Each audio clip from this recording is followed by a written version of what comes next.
રાધે રાધે મિત્રો, કેમ છો બધા? મજામાં? તમારું સ્વાગત છે કે આપણા ફરીથી નવા બ્લોગમાં. તમને થતો છે કે આપણા બ્લોગની શરૂઆત તો સવારમાં સુપ્રભાતથી થાય છે, પરંતુ આજે અચાનક રાત્રિથી. તો કે તેમનું પણ એક કારણ છે. તમને લાગતું હશે કે હું એકલો રહું છું એટલે હું આનંદ નહીં કરતો હોય, હું મોજ શોખ નહીં કરતો. ના ભાઈ ના, એવું નથી. હું આનંદ પણ કરું છું અને મોજ શોખ પણ કરું છું. આજે મારું મન થયું છે દૂધીનો હલવો ખાવાનું. એ પણ દૂધી આપણે ક્યાંય દુકાનેથી નથી લાવ્યા, આપણા જ ખેતરની દૂધી છે. હું તમને બતાવું, મેં કાપીને તૈયાર જ રાખી દીધી. જો આ છે આપણા ખેતરની દૂધી. આપણી પાસે એક દૂધી નથી, 3 દૂધી છે. અત્યારે હું જે કાપીને જ લાવ્યો છું, તમે જોઈ શકો છો અમને ડીટીયા. અત્યારે હું આપણે આ 3 દૂધીનો હલવો આજે બનાવવાનો છે. મારું ફેવરેટ જો હોય તો આ દૂધીનો હલવો છે. એટલે આપણે આજે આ દૂધીનો હલવો બનાવવાનો છે. પરંતુ આજે દાડીએ ગયા હતા એટલે થાકી ગયા છીએ, એટલે પહેલાં નાહવું છે અને ફ્રેશ થવું છે. પછી નાહી ધોઈ અને પછી આપણે સાથે મળીને આ દૂધીનો હલવો આપણે બનાવવાનો છે. અને તમે અમારા વિડીયોને જોવો છો, અમારા વિડીયોને લાઈક પણ કરો છો, પરંતુ અમારી ચેનલને સબસ્ક્રાઈબ નથી કરતા. કેમ નથી કરતા યાર? કરી દો ને અમારી ચેનલને સબસ્ક્રાઈબ. તમારી પાસે એક નાનકડો તો સપોર્ટ માગું છું યાર. તો અમારી ચેનલને સબસ્ક્રાઈબ કરી દેજો ભૂલતા નહીં. તો ચાલો નાહી ધોઈ લઈએ, પછી સાથે મળીને આ દૂધીનો આપણે હલવો બનાવીએ. હાલો નાવા ટાઢા ટાઢા પાણીએ. રાત ભલે ગમે એટલે થઈ ગઈ હોય, પણ દાડીએથી આવી એટલે નાહવું તો પડે. આજે રાતે ઘણી થઈ ગઈ છે, પણ પહેલાં નાહી લેવાનું છે. નાહી લેવીને પછી આપણે સાથે મળીને દૂધીનો હલવો બનાવવાનો છે, એટલે ભૂલતા નહીં હો કોઈ.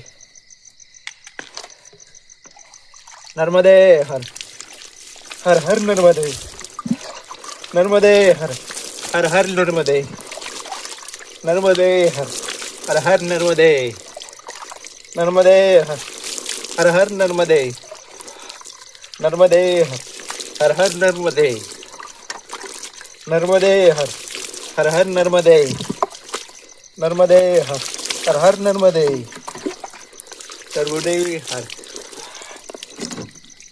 કુવાનું પાણી હો આપણે આ બાજુમાં છે ને, આપણો કુવો જ છે. એની ટાઈમ તમારે કુવાનું પાણી કાઢી લેવાનું, ગરમ જ પાણી નીકળે. નર્મદે હર, હર હર નર્મદે, નર્મદે હર, હર હર નર્મદે, નર્મદે હર, હર હર નર્મદે, નર્મદે હર, નર્મદે હર. હા હે, મજા આવી ગઈ પણ નાવાય નહીં. હવે શરીર આમ કાંક ફ્રેશ થઈ ગયો. હે માં ધરતી.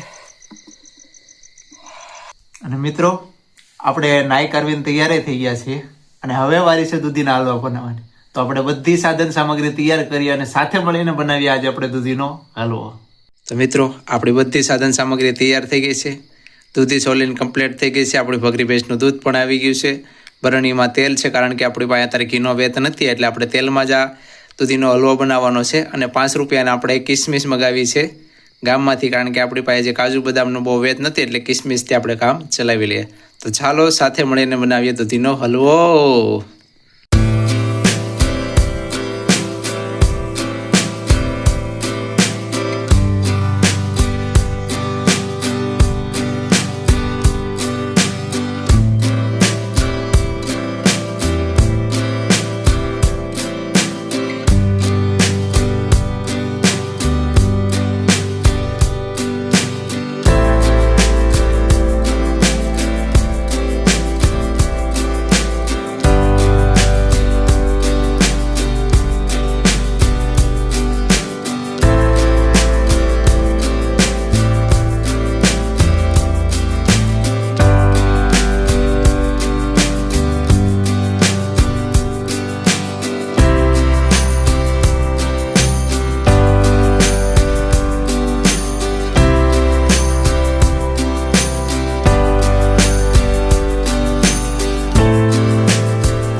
ફાઇનલી મિત્રો, આપણો દૂધીનો હલવો બની ગયો છે. અને આપણે આજે આપણા દૂધીના હલવાને એક નવું નામ આપ્યું છે, કારણ કે આપણા દૂધીના હલવામાં થોડુંક તેલ વધી ગયું છે. એટલે આજના આપણા દૂધીના હલવાનું નામ છે રબડી વાળો દૂધીનો હલવો. હું તમને મારો દૂધીનો હલવો બનાવ્યો છે, એ તમને બતાવું. તમને કેવો લાગે છે તે કોમેન્ટમાં જરૂર જણાવજો. આ છે આપણો દૂધીનો હલવો. જો તમને સારો લાગે તો અમારા વિડીયોને લાઇક કરજો અને કોમેન્ટમાં જરૂર જણાવજો કે આ અમારો દૂધીનો હલવો કેવો બન્યો છે. તો તમે અત્યાર સુધી અમારા વિડીયોના અંત સુધી જોડાઈ રહ્યા તે માટે તમારો ખૂબ ખૂબ આભાર. જો તમને અમારા વિડીયો પસંદ આવતો હોય તો અમારા વિડીયોને લાઇક કરજો, કોમેન્ટ કરજો અને બીજાને શેર જરૂર કરજો. અને અમારી ચેનલને સબસ્ક્રાઇબ કરવાનું ન ભૂલતા. તો કાલે મળે નવી દિનચર્યા સાથે, નવા વ્લોગ સાથે. તો બધાય મારા પ્યારા મિત્રોને રાધે રાધે.